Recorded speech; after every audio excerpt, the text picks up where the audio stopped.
Sveiki, noriu parodyti vieną sezoną naudotą savo Matrixo laikroduką. Tai va šiaip jisai visai, aišku, kojelę turi, gražiai pasideda. Turi ašelę susiriegiu, prisisuka prie kojos, fideresto.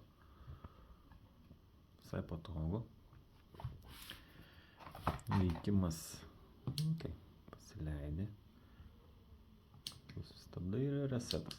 Realiai išlaiko atžvilgio tik tai šitos funkcijos ir jau. Nu, aišku, dar gerai, kad žuvies skaičiuotuvas iš šono spaudė.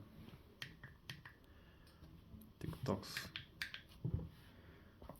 jeigu pasidedi ant stalo kažkur, tai jis nėra patogu, nes realiai žuvies nepaskaičiuos, nes biškai, taip atrodo, biškai prilėtis šoninius žuvies skaičiuotuvus ir greitai persijungia. Tai jau taip, ant kojas pasistačius, kam patogu, apšvietimo neturi, naktį biškai sunkiau. Tas paspaudimas irgi biškai sunkokai, taip. Tai geriausia prisisukus, kad jis to tvirčiau reikėtų paspausti.